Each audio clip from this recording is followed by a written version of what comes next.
Welcome to మనపటి videos. JEE mains exam మీరు ఎంత ప్రిపేర్ అయినప్పటికీ జేఈ మెయిన్స్ ఎగ్జామ్ డే రోజు కొన్ని మిస్టేక్స్ వల్ల మీకు కంప్లీట్గా మెయిన్స్ ఎగ్జామ్లో మార్కులు చాలా తగ్గిపోతాయి.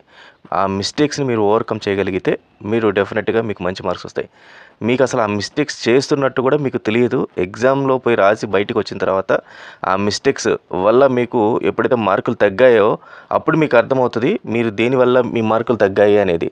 సో ఇవి లేకుండా మీరు ఈసారి ఆ మిస్టేక్స్ని ఓవర్కమ్ చేయండి. ఖచ్చితంగా మీకు మంచి మార్కులు వస్తాయి. ఎవ్రీ ఇయర్ మేము ఈ స్టూడెంట్స్కి చెప్తూనే ఉంటాము, కానీ చాలామంది మళ్ళీ మాకు కామెంట్స్లో పెడుతూ ఉంటారు దానివల్ల మాకు కొన్ని మార్కులు పోయాయని. సో ఆ మిస్టేక్స్ ఏంటో 1 by 1 ఒక్కొక్కటిగా మనం కవర్ చేద్దాము. సో వీడియోని స్కిప్ చేయకుండా చూడండి. అలాగే ఫస్ట్ టైం వచ్చిన యూజర్స్ ఛానల్ని సబ్స్క్రైబ్ చేసుకోండి. జేఈకి సంబంధించి నెక్స్ట్ కమింగ్ వీడియోస్ అన్నీ కూడా మీకు చాలా యూస్ఫుల్ ఉంటాయి. అలాగే కొన్ని ఇంపార్టెంట్ డాక్యుమెంట్స్ టెలిగ్రామ్లో పెట్టున్నాను, జాయిన్ అవ్వండి, వాటిని అక్కడి నుంచి డౌన్లోడ్ చేసుకోండి. ఫస్ట్ ఇంపార్టెంట్ థింగ్ వచ్చి మీరు ఇటువంటి ఎగ్జామినేషన్ సెంటర్కి ముందు రోజే వెళ్ళాలి. ముందు రోజు వెళ్ళటం వల్ల మీకు మోడ్ ఆఫ్ ట్రాన్స్పోర్టేషన్ ఏది మీకు ఈజీగా ఉంటుందో తెలుస్తుంది. అంటే మీరు పబ్లిక్ ట్రాన్స్పోర్టా ప్రైవేట్ ట్రాన్స్పోర్ట్ తీసుకోవాలా అనేది తెలుస్తుంది. అండ్ అక్కడికి వెళ్ళిన తర్వాత మీ అడ్మిట్ కార్డ్ చూపించి ఇదే కాలేజ్ నేమ్ అండ్ అడ్రస్ ఇదేనా అని చెప్పి అక్కడ ఉన్న సెక్యూరిటీ వాళ్ళతో కానీ అడ్మిన్ స్టాఫ్తో కానీ మాట్లాడి కన్ఫర్మేషన్ అయితే తీసుకోండి. రెండోది, అక్కడికి వెళ్ళిన తర్వాత మీరు ఏదైతే కాలేజ్ ఉందో ఆ కాలేజ్ క్లియర్గా కనుక్కోవాలి. ఫర్ ఎగ్జాంపుల్ హైదరాబాద్లో తీసుకుంటే మనం సిఎంఆర్ కానీ లేకపోతే మల్లారెడ్డి కానీ చాలా కాలేజెస్ ఉన్నాయి. మీరు మల్లారెడ్డి అని కనబడితే మీకు ఒక క్యాంపస్ బదులు ఇంకో క్యాంపస్కి వెళ్తే మీకు అక్కడ డిలే అయితే ఎగ్జామ్ రోజు, సో మళ్ళీ మీరు ఇంకో క్యాంపస్కి వెళ్ళేసరికి చాలా డిలే అయిపోతుంది. దాని ద్వారా మీరు చాలా చాలా చాలా టెన్షన్ పడిపోతారు. సో ఈ టెన్షన్ ఇంపాక్ట్ ఎగ్జామ్ రాసేటప్పుడు ఎగ్జామ్ పైన పడుతుంది. సో మొత్తం అన్నీ కూడా మీరు మర్చిపోయి రాయకుండా పోతారు. కాబట్టి ముందు రోజు మీరు వెళ్ళి ఎగ్జామినేషన్ సెంటర్ని చూసుకొని ఎగ్జామినేషన్ సెంటర్ అదే అని కన్ఫర్మ్ చేసుకొని మోడ్ ఆఫ్ ట్రాన్స్పోర్టేషన్ ఏంటి అని కూడా వాళ్ళతో మాట్లాడి తర్వాత మీరు మరుసటి రోజు ఎగ్జామినేషన్ సెంటర్కి అయితే వెళ్ళండి. This is the first mistake you need to overcome. Second mistake, మీరు ఎగ్జామినేషన్ సెంటర్కి 1 or 2 hours before examination centre దగ్గర ఉండండి. పర్టికులర్గా జేఈ మెయిన్స్ ఎగ్జామ్ ఏ ఎగ్జామ్కైనా ముందే ఉండాలి, కానీ జేఈ మెయిన్స్ ఎగ్జామ్ దీనికి కారణం ఏంటంటే మీరు అట్లా 2 hours బిఫోర్ లేకపోతే మీకు అక్కడ జేఈ మెయిన్స్లో వెరిఫికేషన్ జరుగుతుంది. మీ అడ్మిట్ కార్డ్ని తీసుకొని తర్వాత మీ ఫోటోగ్రాఫ్ని వాళ్ళ ఆధార్ కార్డులో వెరిఫై చేయడము, తర్వాత సెల్ఫ్ డిక్లరేషన్ అనేది చెక్ చేయడము, తర్వాత ఇన్ కేస్ ఆధార్ కార్డు లేకపోతే non Aadhaar card declaration check చేయడము, ఇవన్నీ కూడా మీకు జేఈ మెయిన్స్ సెంటర్ దగ్గర జరుగుతుంటాయి.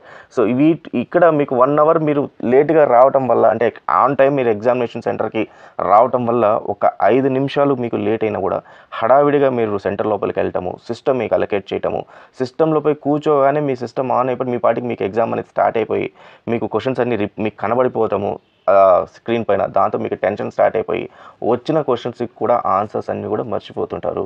సో చాలా ఇంపార్టెంట్, మీరు 1 hour బిఫోర్ 2 hours బిఫోర్ అక్కడ ఉండి ముందు ఏదైతే ప్రీ ప్రొసీజర్ ఏదైతే ఉంటుందో అడ్మిట్ కార్డ్స్ స్కానింగ్ అవన్నీ కూడా కంప్లీట్ చేసుకొని మీరు పోయి ఆ కంప్యూటర్ ముందర ప్రశాంతంగా కూర్చునేటట్టుగా ఉండాలి. ఒక 15 minutes రిలాక్స్డ్గా కూర్చునేటట్టుగా ఉండాలి కంప్యూటర్ ముందర. తర్వాత మీకు ఎగ్జామినేషన్ అనేది స్టార్ట్ అవుద్ది. స్టార్ట్ అయిన తర్వాత మీకు చాలా రిలాక్స్డ్గా ఉంటారు కాబట్టి ఆ ఎన్విరాన్మెంట్ని మీరు ఆల్రెడీ ఫీల్ అవుతారు కాబట్టి ఇంకా మీకు ఎక్కడ ఏ టెన్షన్ లేకుండా రాని క్వశ్చన్స్ కూడా మీకు వచ్చినట్టు అనిపించి మీరు ఖచ్చితంగా మంచి మార్కులు అయితే తెచ్చుకోగలుగుతారు. This is the most valuable second tip. Third mistake, మీకు ఎగ్జామినేషన్ సెంటర్లో మీకు ఒక సిస్టమ్ అలొకేట్ చేస్తారు. మీరు మీ అడ్మిట్ కార్డు ఇవన్నీ దాంట్లో ఎంటర్ చేస్తారు. ఎంటర్ చేసిన తర్వాత మీకు ఎగ్జామ్ స్టార్ట్ అయిపోతుంది. స్టార్ట్ అయిన తర్వాత మీకు ఎటువంటి పరిస్థితుల్లోనూ ఏదైతే ఈ మౌజ్ కానీ లేకపోతే డెస్క్టాప్ కానీ లేకపోతే సిస్టమ్ కానీ ఇవన్నీ కూడా ప్రాపర్గా వర్క్ అవుతున్నాయా లేదా అనేది మీరు చూసుకోవాలి. ఎందుకంటే ఇన్ కేస్ అక్కడ కానీ మీకు వర్క్ కాకపోతే మీకు ఎంతసేపటికి ఆ టెన్షన్ అనేది ఎక్కువ అవుద్ది. అక్కడ మీరు ఎటువంటి పరిస్థితుల్లో టైం వేస్ట్ చేయకండి. టెక్నికల్ ఇష్యూ ఏది వచ్చినా సరే ఇమ్మీడియట్గా అక్కడ ఉన్న ఇన్విజిలేటర్కి ఇన్ఫామ్ చేయండి. అక్కడున్న ఇన్విజిలేటర్ వర్క్ ఏంటంటే ఎట్లాంటిది ఏదున్నా కూడా మీకు రెక్టిఫై చేసి ఇవ్వటము, ఇన్ కేస్ రెక్టిఫై కాకపోతే న్యూ సిస్టమ్ ఇవ్వటము, న్యూ సిస్టమ్ కూడా కుదరకపోతే ఇప్పుడు జరిగినంత టైం వేస్ట్ అయ్యిందనేంత కూడా మీకు కంపెన్సేట్ చేయడం ఇవ్వటము. సో ముందర చూసుకోవాలి. అలాగే మీరు లాస్ట్లో ఫైనల్గా కూడా ఏదైతే ఉంటుందో ఆ ఫైనల్గా కూడా మీకు అంటే మధ్యలో రాస్తున్నప్పుడు కూడా ఏ ఇష్యూ వచ్చినా సరే ఇమ్మీడియట్గా కూడా ఇన్విజిలేటర్కి అయితే ఇన్ఫామ్ చేయాలి. ఫోర్త్ ఇంపార్టెంట్ మిస్టేక్ అండ్ చాలా ఏంటంటే ప్రతి ఒక్క క్వశ్చన్ రాయగానే వాళ్ళు టైం చెక్ చేసుకుంటుంటారు, ఎంత టైంలో మేము కంప్లీట్ చేసాము అనేది. అది చాలా పొరపాటు. అట్లా చూడకండి.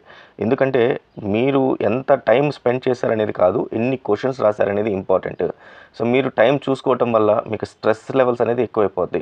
సో మీరు 30 సెకండ్స్లో ఫిలప్ చేయాల్సిన ఆన్సర్ని మీరు 2 మినిట్స్లో 3 మినిట్స్లో ఫిలప్ చేస్తున్నారంటే ఆటోమేటిక్గా మీకు ఆ స్ట్రెస్ లెవెల్స్ అనేది ఎక్కువైపోద్ది. 5 మినిట్స్లో నేను ఓన్లీ 2 క్వశ్చన్సే రాసానా, 1 క్వశ్చనే రాసానా అని ఉంటుంది. అలా కాకుండా టైం చూసుకోవాలి. కానీ ఎప్పుడంటే అట్లీస్ట్ ఒక 15 క్వశ్చన్స్ కానీ 10 క్వశ్చన్స్ కానీ అటెంప్ట్ చేసిన తర్వాత ఒకసారి టైం చూసుకోండి. నెక్స్ట్ 10 క్వశ్చన్స్ ఏవైతే ఉంటాయో అలా ఫాస్ట్గా రాయడానికి ట్రై చేయండి. సో టైం అనేది రెగ్యులర్గా ప్రతి ఒక్క క్వశ్చన్కి అయితే చూడకండి. చాలామంది స్టూడెంట్స్ అదే తప్పు చేస్తారు.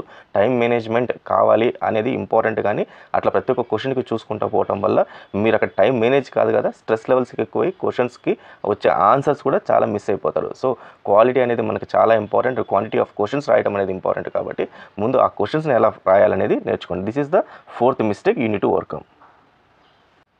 నెక్స్ట్ వెరీ ఇంపార్టెంట్ థింగ్, ఇది చాలామందికి తెలిసి ఉంటుంది, మళ్ళీ మీరు ఒకసారి గుర్తు తెచ్చుకోండి. ఎగ్జామినేషన్ సెంటర్లో కూర్చోగానే మీరు ఎగ్జామ్ స్టార్ట్ అవ్వగానే మీరు ఎగ్జామ్ ఏదైతే సబ్జెక్ట్స్ ఉంటాయో దాంట్లో ఫస్ట్, సెకండ్, థర్డ్, ఫోర్త్ అని క్వశ్చన్స్ ఇస్తే అవి ఆర్డర్లో రాయాలని రూల్ ఏం లేదు. సో మీరు ఆర్డర్లో కాకుండా ఎనీ సబ్జెక్ట్, ఎనీ టాపిక్ ముందు మీరు స్టార్ట్ చేయొచ్చు. మీకు రాని క్వశ్చన్స్ అన్నింటినీ స్కిప్ చేసుకుంటే వెళ్ళిపోయి మీకు వచ్చిన క్వశ్చన్స్ ఏదైతే ఉంటుందో వాటి నుంచి స్టార్ట్ చేస్తూ వెళ్ళిపోండి. అంతే తప్పితే నేను ఆర్డర్లో రాయాలి, ఇది ఆన్లైన్ ఎగ్జామ్ కాబట్టి ఆర్డర్లో రాస్తేనే అది తీసుకుంటుంది అని ఏమీ ఉండదు. మళ్ళీ మీరు బ్యాక్ రావచ్చు, మళ్ళీ బ్యాక్ వచ్చి దాన్ని అటెంప్ట్ చేయొచ్చు. సో కాబట్టి ఆ మిస్టేక్ అయితే మీరు చేయకండి. రాని క్వశ్చన్స్ దగ్గర టైం వేస్ట్ చేసి మీరు వచ్చిన క్వశ్చన్స్ని కూడా మిస్ చేసుకోకండి.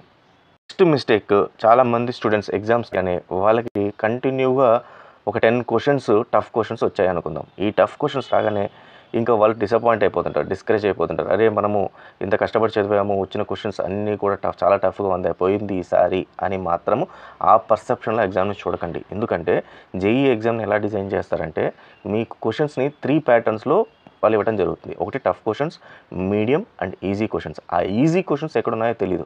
సో మీరు ఎప్పుడైతే ఫస్ట్ స్టార్టింగ్లోనే ఒక 10 క్వశ్చన్స్, 5 క్వశ్చన్స్, 7 క్వశ్చన్స్ చూసి చాలా టఫ్గా ఉన్నాయని డిస్కరేజ్ అయిపోతే మీకు ఈజీ క్వశ్చన్స్ వచ్చిన తర్వాత కూడా వాటిని చూసిన తర్వాత కూడా మీరు అదే మైండ్ సెట్తో ఉంటారు. కాబట్టి ఇవి కూడా టఫ్ అనే ఫీలింగ్కి వచ్చి వచ్చిన ఆన్సర్లు కూడా మిస్ చేస్తారు.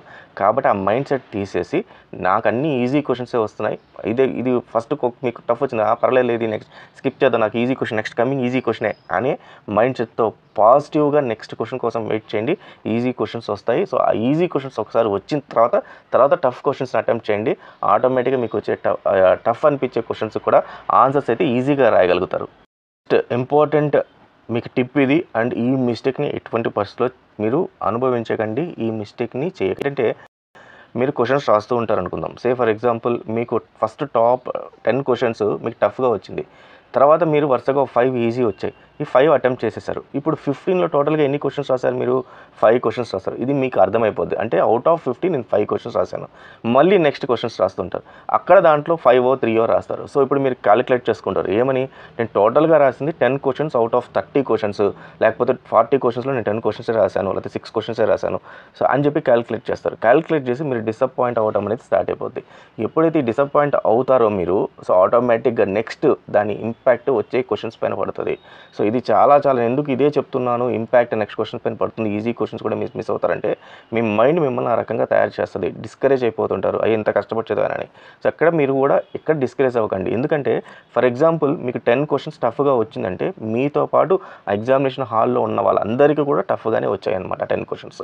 సో అంటే దీన్ని బట్టి ఈ ఎగ్జామినేషన్ సెంటర్లో అంటే ఆ పర్టికులర్ సెషన్లో ఎంతమంది స్టూడెంట్స్ ఉన్నారో అందరికీ టఫ్ వచ్చింది. కాబట్టి దీంట్లో ఎవరైతే బాగా రాస్తారో అది హయ్యెస్ట్ పర్సంటైల్ అవుతుంది. అంతే తప్పితే 10కి 10 క్వశ్చన్లు అనేది హయ్యెస్ట్ పర్సంటేజ్ కాదు.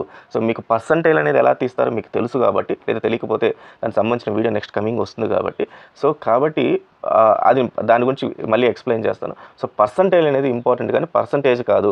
సో మీరు ఓవరాల్గా ఎగ్జామినేషన్లో 30 క్వశ్చన్స్ రాసి బయటకు వస్తే ఎగ్జామినేషన్ సెంటర్లో ఉన్న ప్రతి ఒక్కరు కూడా 30 35 లేకపోతే 40 లేకపోతే 25 ఇవే క్వశ్చన్స్ రాసి బయటకు వస్తారు తప్పితే మీ సెషన్లో ఉన్న వాళ్ళు మొత్తానికి 75కి 75 క్వశ్చన్స్ 100% రాసేవాళ్ళు ఎవరు ఉండరు. సో మీకు టఫ్ వస్తే అందరికీ టఫ్ వస్తుంది. సో మీ అందరికీ కలిపి డిఫరెంట్ పర్సంటేజెస్ ఉంటాయి.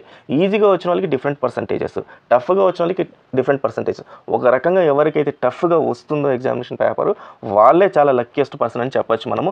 వాళ్ళకి ఎక్కువ స్కోర్ వస్తుంది. అది ఎలాగో నెక్స్ట్ నా కమింగ్ వీడియోస్లో అయితే చెప్తాను. సో ముందైతే ఈ విషయంలో మాత్రం మీరు ఎక్కడ కూడా టెన్షన్ పడకండి. ఇంపార్టెంట్ ఏంటంటే మీకు ఫర్ ఎగ్జాంపుల్ మీరు చదివిన బాగా టాపిక్ ఏదన్నా ఉంది, ఆ టాపిక్ వచ్చింది. ఆ టాపిక్లో మీకు ఒక క్వశ్చన్కి ఆన్సర్ తెలుసు, కానీ మీరు అది డిరైవ్ చేస్తున్నారు ఆన్సర్ని. ఆ డిరైవ్ చేసేటప్పుడు ఇట్ ఈస్ టేకింగ్ టైం. అంటే మీరు స్టిపులేటెడ్ టైం 1 మినిట్లో 2 మినిట్స్లో ఒక ఆన్సర్ని డిరైవ్ చేయాల్సింది it is taking more than 2.5 minutes 3 minutes time అట్లా వెళ్ళిపోతూ ఉందనుకోండి, దాన్ని వదిలేయండి. అయ్యో నాకు ఇది తెలిసిన ఆన్సరే, నేను బాగా ప్రిపేర్ అయిన సబ్జెక్టే, టాపికే, మరి నాకు నేను ఇది వదలకూడదు, నేను ఖచ్చితంగా రాసి తీరాలి, దీని ఆన్సర్ ఏదో ఒకటి తేల్చుకోవాలి అనే దృక్పథంలో దాని ఆన్సర్ని చూడకండి. ఎందుకంటే అలా ఎప్పుడైతే మీరు మాకు తెలిసిన టాపిక్ నేను రాయాలి అనుకొని టైం వేస్ట్ చేస్తారో దీని ఇంపాక్ట్ నెక్స్ట్ క్వశ్చన్స్ పైన పడతాయి. సో మనకు తెలిసినప్పటికీ టైం అనేది చాలా ఇంపార్టెంట్ కాబట్టి ఎక్కువ టైం తీసుకోకూడదు, కాబట్టి దాన్ని వదిలేసేసి నెక్స్ట్ క్వశ్చన్కి అయితే వెళ్ళిపోండి. లాస్ట్లో మనకు టైం ఉంటే అప్పుడు చూసుకోవచ్చు. అంతే తప్పితే మీరు టాపిక్ పైన మీరు చదివిన దానిపైన మాత్రం కాంపిటీషన్కి వెళ్ళకండి, ఈగోకి వెళ్ళకండి, నేను ఖచ్చితంగా అది రాయాల్సిందే అని పోకండి. ఇది మనకు కాంపిటేటివ్ ఎగ్జామ్స్. మీకు ఏ టాపిక్ వచ్చో ఏ టాపిక్ రాదో వాళ్ళకి అనవసరం. మీరు ఆన్సర్స్ రాసారా లేదా, దేని ఇన్ టైంలో రాసారనేది ఇంపార్టెంట్, కాబట్టి ఇన్ టైంలో కంప్లీట్ చేయడానికి చూసుకోండి. సో ఈ మిస్టేక్ని ఇటువంటి పరిస్థితుల్లో చేయకండి.